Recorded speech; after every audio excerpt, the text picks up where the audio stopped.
आज का वीडियो में मैं डिस्कस करने वाला topic Tata group of company का the best technology mutual fund के बारे में। जो लोग हर महीने एक छोटा सा रकम को निवेश करके लंबा समय में अच्छा रिटर्न एक्सपेक्ट करते हैं, उन लोगों के लिए ये एक अच्छा स्कीम है। साल 2015 में टाटा ग्रुप ऑफ कंपनी इस स्कीम को लॉन्च की है। ये स्कीम पिछले 2 साल में ग्राहकों को अपने निवेश पर 17.54% रिटर्न प्रोवाइड किया है और पिछले 3 साल में 30.27%, उसी तरह लास्ट 5 साल में 24.57% रिटर्न दिया है।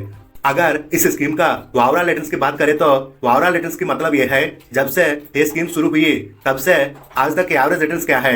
इस मामले में भी टाटा की ये स्कीम 20.44% का शानदार रिटर्न्स दिया है। दोस्तों, इस वीडियो में हम ये जानेंगे इस स्कीम का एलिजिबिलिटी क्या है, न्यूनतम निवेश राशि, SIP returns, present NAV value and other important parameters को।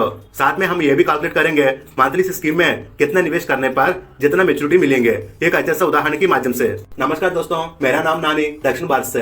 Welcome to south finance Guru YouTube channel. अभी तक आपने इस चैनल को सब्सक्राइब नहीं किया तो सब्सक्राइब कीजिए, साथ में घंटी को भी दबाइए ताकि मेरा हर वीडियो आप फ्री में देख सके।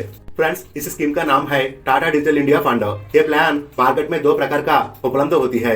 पहला टाटा डिजिटल रेगुलर प्लान, दूसरा टाटा डिजिटल डायरेक्ट प्लान।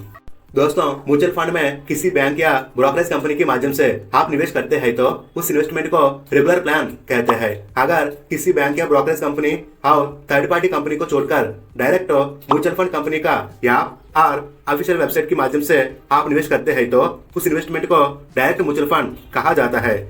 इन दोनों में फर्क यह है, रेगुलर प्लान में बैंक या ब्रोकरेज कंपनी को मैनेजमेंट चार्जेस के रूप में ज्यादा मेंटेनेंस चार्जेस देना होगा, लेकिन डायरेक्ट म्यूचुअल फंड में बहुत कम मेंटेनेंस चार्जेस देना है। इस मेंटेनेंस चार्जेस को म्यूचुअल फंड परिभाषा में एक्सपेंस रेशियो कहते हैं। मतलब जिस म्यूचुअल फंड का एक्सपेंस रेशियो ज्यादा है वो उतना अच्छा फंड नहीं है। Next, Tata digital India fund एक सेक्टरियल म्यूचुअल फंड है। मतलब इन्वेस्टमेंट किसी एक सेक्टर में ही होगा, यानी आईटी सेक्टर में ही ये स्कीम इन्वेस्टमेंट करती है। उदाहरण के तौर पर Infosys, HCL technology, Tech Mahindra, Bharti Airtel, Wipro and L&T आदि कंपनियों में।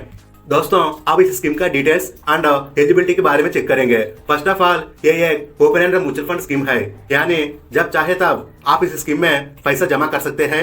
उसी तरह जब चाहे तब पैसे को आराम से विथड्रॉल भी कर सकते हैं। मतलब किसी प्रकार का लॉक इन पीरियड इस स्कीम में नहीं है। टाटा डिजिटल इंडिया फंड का प्रेजेंट नैव वैल्यू 37.51 है। दोस्तों, एक चीज याद रखिए, म्यूचुअल फंड में अपने निवेश से नैव यूनिट्स खरीदा जाता है, उसी के अकॉर्डिंग हमको रिटर्न्स मिलता है। अगर इस स्कीम का टोटल एसेट की बात करें तो 6,463 करोड़ है। इतना अमाउंट को अभी तक लोगों ने निवेश के रूप में इन्वेस्ट किया है। नेक्स्ट, इस स्कीम में आप 2 तरीके से निवेश कर सकते हैं। पहला सिप, सिस्टमेटिक इन्वेस्टमेंट प्लान, मतलब हर महीने एक निश्चित रूप से निवेश करना। दूसरा लमसम, यानी पूरा पीरियड में सिर्फ एक ही बार अमाउंट निवेश करना। फ्रेंड्स, इस स्कीम का मिनिमम मंथली सिप 150 रुपया है, maximum monthly SIP depending on your income. मतलब हर महीने कम से कम 150 रुपये से लेकर ज्यादा से ज्यादा निवेश कर सकते हैं।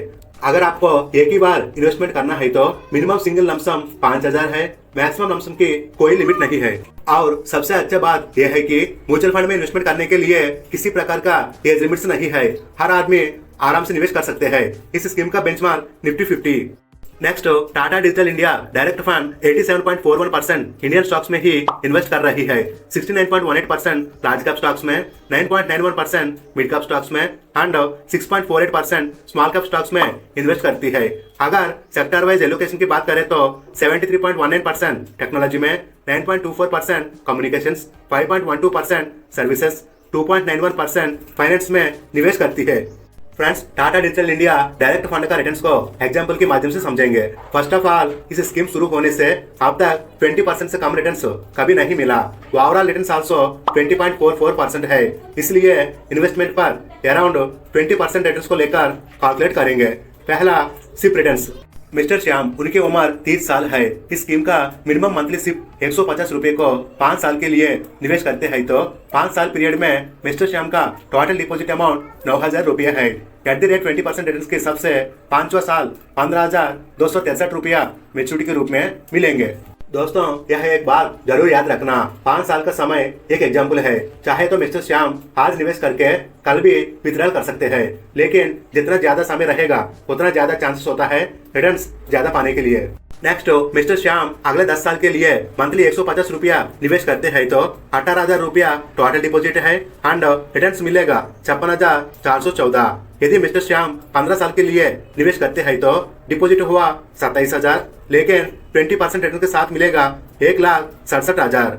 उसी प्रकार 20 साल इन्वेस्टमेंट पर 4,67,000 रुपया रिटर्न मिलेंगे। उसमें सिर्फ 37,000 रुपया श्याम का डिपॉजिट रहेगा, बाकी 4,30,000 रुपया रिटर्न है। फ्रेंड्स, यदि मिस्टर श्याम ने इस स्कीम में मंथली 150 रुपए के हिसाब से अगले 25 वर्ष तक जमा करने पर टोटल डिपॉजिट हुआ 45,000 और रिटर्न्स मिलेंगे 12,73,000 रुपया। इसी प्रकार बहुत कम इन्वेस्टमेंट से लंबा समय में अच्छे रिटर्न्स सिप से बन सकते हैं। फ्रेंड्स, अब Tata digital India direct fund का लमसम रिटर्न्स को जानेंगे। फ्रेंड्स, उसी मिस्टर श्याम ने स्कीम का मिनिमम लमसम 5,000 रुपए को अगले 5 साल के लिए निवेश करते हैं तो 20% के रिटर्न्स के साथ 12,442 रुपया मेच्योरिटी मिलेंगे। फ्रेंड्स, 10 साल पीरियड में 30,959 रुपये, 15 साल पीरियड में 77,035 रुपये, 20 साल पीरियड में 1,91,688 रुपये मिलेंगे। उसी प्रकार 25 साल पीरियड के लिए 4,33,000 रुपये मिलेंगे। अगर यदि मिस्टर श्याम 5,000 रुपये को अगले 30 साल के लिए इस स्कीम में निवेश करके छोड़ने से पूरा 11,81,000 रुपया मेच्योरिटी के रूप में मिल सकता है। फ्रेंड्स, म्यूचुअल फंड्स में रिटर्न्स को कोई गारंटी नहीं है, हर साल बदलते रहते हैं, इसलिए पिछले रिटर्न्स के हिसाब से आपको रिटर्न्स कैलकुलेट किया हूँ। फ्यूचर में ये रिटर्न्स कम भी हो सकता है या ज्यादा भी हो सकता है, ये सब मार्केट के ऊपर डिपेंड रहेगा। नेक्स्ट, आप किसी भी म्यूचुअल फंड में निवेश करने से पहले कुछ इंपॉर्टेंट पैरामीटर्स को जानना बहुत जरूरी है। पहला, एक्सपेंस रेशियो। इसके बारे में ऑलरेडी शुरू में एक्सप्लेन किया हूँ। जितना कम एक्सपेंस रेशियो रहेगा उतना अच्छा म्यूचुअल फंड है। टाटा डिजिटल इंडिया फंड का एक्सपेंस रेशियो 0.32 है, बहुत अच्छा है। दूसरा, risk factor. Basically technology funds ज्यादा रिस्की होता है। यह फंड भी इक्विटी कैटेगरी का संबंधित है, इसलिए ज्यादा रिटर्न्स के साथ ज्यादा रिस्क भी जरूरी है। लेकिन आपका इन्वेस्टमेंट लॉन्ग पीरियड के लिए है तो रिस्क परसेंटेज अपने आप कम हो जाएगा। उसी प्रकार फंड का HD ratio, standard deviation ratio. Tata digital India fund का एचडी रेशियो 19.24% है। एचडी रेशियो ये बताती है एक ही कैटेगरी के दो म्यूचुअल फंड की तुलना। अगला, शार्प रेशियो। म्यूचुअल फंड की जोखिम और रिटर्न्स को मापने के लिए शार्प रेशियो बहुत काम आता है। इस स्कीम का शार्प रेशियो 0.46% है। नेक्स्ट, बेटा वैल्यू। यदि बेटा 1 से अधिक है तो इसका मतलब है स्टॉक मार्केट की तुलना में अधिक अस्थिर है। इस स्कीम का बेटा वैल्यू 0.93 है। Next and last, tax benefits. आपका इन्वेस्टमेंट पर टैक्स डिडक्शन जरूर मिलेगा और रिटर्न्स पर भी टैक्स लगेगा। अगर आप 1 साल के अंदर यूनिट्स को सेल करते हैं तो तब शॉर्ट टर्म इन्वेस्टमेंट के रूप में 15%, 1 साल के बाद यूनिट्स को सेल करते हैं तो तब 10% टैक्स अप्लाई होगा। ये टैक्स तभी लगेगा आपका इन्वेस्टमेंट पर 1 लाख से ज्यादा रिटर्न आने के समय, और इस स्कीम के एग्जिट लो 0.25%। फ्रेंड्स, ये है टाटा डिजिटल इंडिया फंड का कंप्लीट इन्फॉर्मेशन अच्छा लगे तो वीडियो को लाइक कीजिए, साथ में चैनल को भी सब्सक्राइब कीजिए। Thanks for watching.